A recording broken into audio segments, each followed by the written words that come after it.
C'est un immense plaisir d'avoir Nathalie Quintane aujourd'hui qui vient lire donc, pour Double Échange.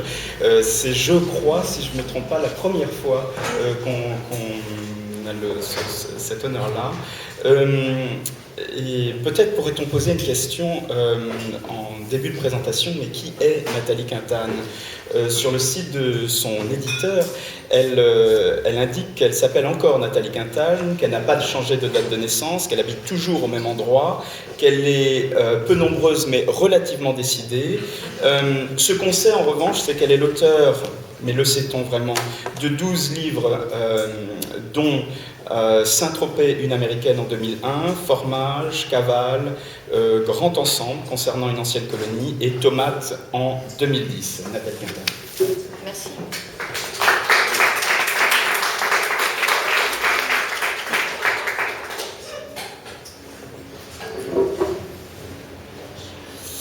Alors je vais vous lire deux trucs.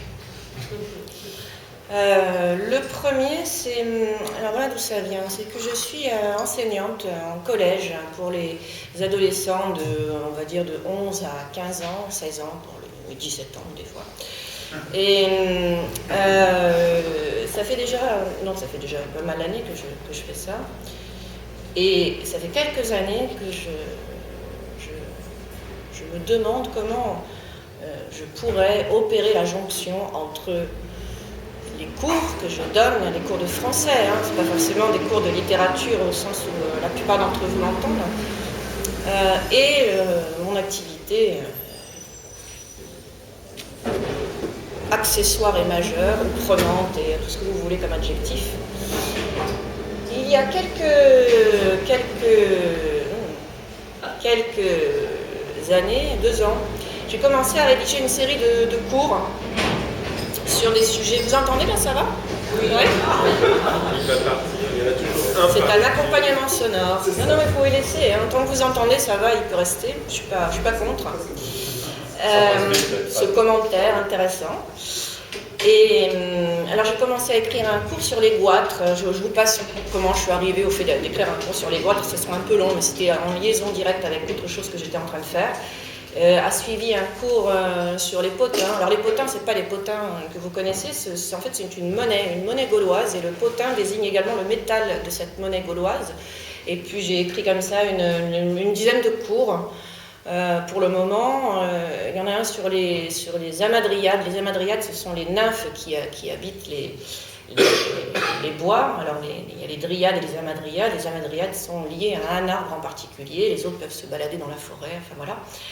Et le dernier cours que j'ai écrit, qui fait référence de temps en temps au cours précédent, c'est pour ça que je vous raconte ça, s'appelle Cours sur l'autorité, et je marquerai la fin de chaque partie à l'aide de cette sonnette de comptoir, puisque ça permet pour vous d'entendre et de visualiser en même temps la fin de chaque partie.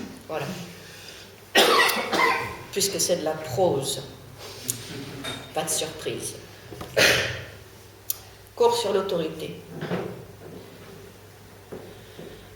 Qui dit que le goût actuel, donc déjà démodé, pour la conférence, le cours, dans des endroits où d'ordinaire on ne fait pas cours, sinon ce ne serait plus qu'un cours, est le signe d'une quête de modestie, la manifestation idéale de ce que le conférencier vaut le spectateur.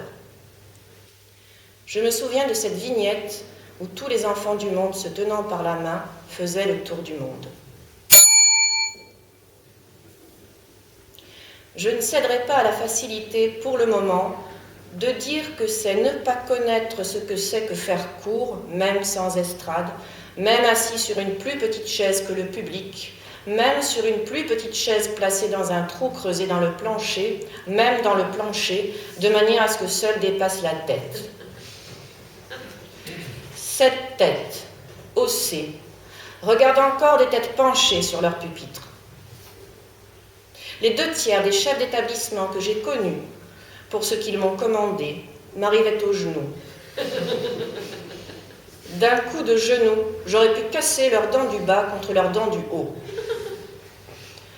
Ce n'est pas tant que le conférencier possède son sujet, Dès qu'il l'aborde, dès que le sujet se pousse dans le couloir qui mène à la salle de conférence, dans l'autobus qui mène à l'établissement où se situe la salle de conférence, il les fait baver. L'hypersalivation induite par le sujet qui monte blanchit le bord des lèvres. À la plupart, il est impossible de faire court, calmement. En prenant les goitres, les potins, etc., n'importe quoi, je comptais bien me déposséder. Mais rien n'est fait. En position, face publique, je sens le sujet venir. Il m'emplit le cœur, ma vue se brouille. Je le crache jusqu'au dernier rang, reconnaissant. Avant Vatican II, la messe était dite de dos. Le demi-tour signale-t-il une générosité spéciale, une modestie? La messe était dite en latin. As-tu renoncé à Satan? Oui, j'ai renoncé à Satan, en latin.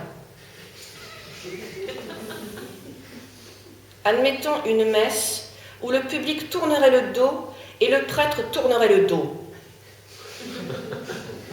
Ces plans effrayants de films où on distingue au fin fond d'un couloir un acteur de dos, la face qui est la sienne quand il se retournera ne peut qu'être atroce, est un plan d'après Vatican II.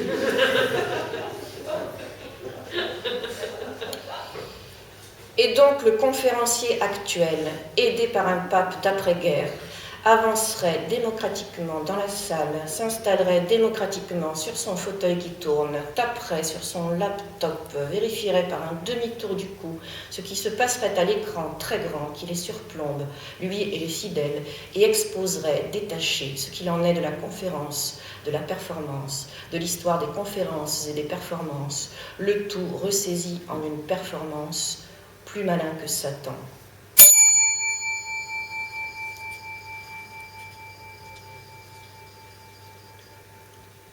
Tous les placements font système et tous les systèmes sont interdépendants. Si notre pape décide de rétablir la position de dos dans des églises où nous n'allons jamais, nous ne conférerons pas à l'ancienne désormais indifféremment, sans ce savoir obscur. Le long d'une asymptote dont la fin se perd dans le firmament, la courbe de mon cul de conférencière frotte son élan démocratique au service d'un sujet, id est, de quelque chose qui n'existe pas vraiment, qui fabrique du molar autant que de la raison, ce qui est bien. Le nombre plus considérable de cours en salle de spectacle ferait de chaque spectacle une leçon, dans une scolarisation encore inaperçue de l'ensemble, ou en échange d'un petit surplus de représentation, l'école diffuse donnerait à voir des choses par cœur et un prof dans chaque acteur. Me frappe le fait que j'étais au départ seul prof et qu'avec les années, un à un mes amis acteurs ou artistes ou poètes ou techniciens ou directeurs le font. Surprise, car encore hier ils n'y pensaient pas et d'un coup ils le font. Je découvre sur Internet leur nom associé à un titre, un cours, un atelier. On se croise. Étonnés, ils me disent « Eh bien oui, naturellement ».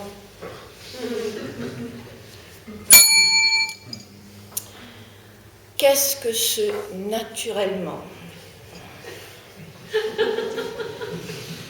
La tête coupée de tout politicien dans l'écran enseigne l'économie, la gestion, la géographie, l'histoire, les statistiques, la biologie, l'éthique, la littérature. La télé-réalité nous changea tous en anthropologues. Pour le moment, les passants retiennent leur doigt tendu, le doigt qui indique, semonce, dirige et qui porte une lumière au bout, fibre optique. Le boulanger enlève le mur entre la boutique et la boulange pour qu'on ne perde pas notre temps en attendant la monnaie, pour qu'on apprenne comment se fabrique un pain. Le vétérinaire vous fait tenir votre chat et vous montre comment lui instiller des gouttes. On donne aux élèves des copies à se corriger entre eux. On attend de l'arbre qu'ils disent quoi faire. Confère le cours sur les amadriades. le monde est-il meilleur? On ne distribue pas ainsi systématiquement l'attribut disponible de prof par fantaisie ou distraction. On dit tout est prof. Par désespoir ou par désappointement, on tente des trucs à un acteur face à un spectateur et qui lui parle dans la bouche. Alors enfin le spectateur est tout ratatiné. Même debout, il rentre dans le plancher. Et l'acteur est troublé, il évite les regards, s'accroche à son texte. L'acteur se ratatine, le spectateur se trouble, plus rien n'est élève. Fallait-il que ce fût dit? Tout est prof figure dans un dessin de Nelly Morel, qui est ici présente ce soir.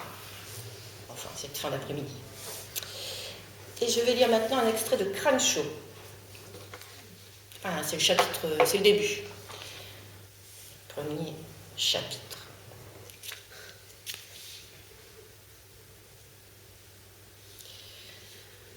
Les encouragements, je me les fabrique moi-même.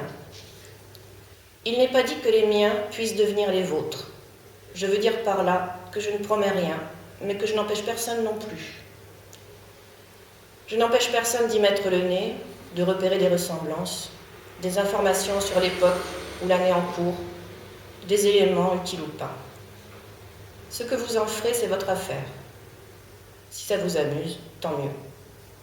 Et si vous y voyez le moyen de sortir d'une impasse ou une explication possible à l'impasse dans laquelle vous êtes fourré, tant mieux aussi. Ce qui suit concerne tout le monde. En ce sens, et comme on le verra ultérieurement, je n'ai pas pris de risque. Je ne dis pas que l'ensemble soit pépère.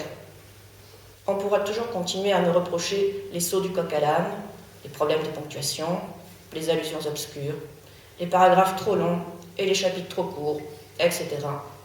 On pourra toujours tâcher d'excuser tout ça par la poésie, dire que ce n'est pas grave puisque c'est expérimental, ou dire au contraire que c'est du lourd, que ça sent le vécu, la tranche. Je vais résumer mon point de vue simplement. Ce n'est pas parce que ce n'est pas pépère qu'on ne peut pas le lire, si tant est que ce ne soit pas pépère. En signalant que ce qui suit concerne tout le monde, je ne viens pas poser qu'il y aurait là quelque chose de démocratique d'emblée, littérature pour tous. C'est le genre d'option qui n'est jamais gagnée, pas plus en art qu'en politique. Ça se travaille continuellement, d'un bout à l'autre, avec des hauts et des bas, des rattrapages, des remords, et il ne faut pas être feignant. Quand je pense que vous rattrapez par le callback, par telle technique ou tel subterfuge équivaut ni plus ni moins à mettre des billes de mon côté et non du vôtre, ça m'ennuie. Remplacez ça par je m'ennuie. Pas de connotation morale là-dedans, je baille, ça n'avance pas, j'aimerais autant être ailleurs. Que faire quand une activité librement choisie vous emmerde, sinon la quitter? Un député peut-être peut s'ennuyer, pas moi. Je ne représente pas le peuple, et ceci n'est pas une séance à l'Assemblée. Les derniers développements dans ce qui nous concerne, nous égale vous et moi, mettent un point d'honneur à opérer la jonction entre notre art, la littérature, admettons, et le moment présent dans le crime sexuel et le scandale sexuel. On parlerait toujours à nouveau frais d'un viol, d'un inceste, d'une partouze. Nous sommes tous partie prenante des derniers développements. Ils ne sont pas d'un côté et nous ne sommes pas de l'autre à les regarder. Si je ne détaille pas dans ce qui suit un viol, un inceste, une partouze avec mineur, vous pouvez m'en faire grief. Et je ne me dédouanerai pas en vous renvoyant un machin qui se débrouille mieux que moi dans ce domaine, mais j'ajouterai que s'il n'est pas strictement question de viol, inceste, partouze par la suite, ni non plus d'une sensibilité incestueuse, partouzarde ou violente, qui aura l'aplomb ou l'à-propos de se faire jour de temps à autre, je me demande d'une certaine manière s'il peut en être autrement. Les derniers développements m'embrouillent tellement que parfois je doute qu'un viol dans un livre ne soit pas un viol. On dit « c'est un document, donc c'est un viol ». Puis « c'est littéraire, donc ce n'est pas un viol ». Mais en même temps, on dit qu'il y a toujours un peu de fiction dans le document et que la fiction, c'est du document. Alors, quand on met en procès un livre, son auteur ou son éditeur, est-ce parce qu'on comprend trop bien la nature d'un viol, par exemple, ou parce qu'on comprend trop bien la nature de la littérature? Ce n'est pas à ces questions que j'ai prévu de répondre.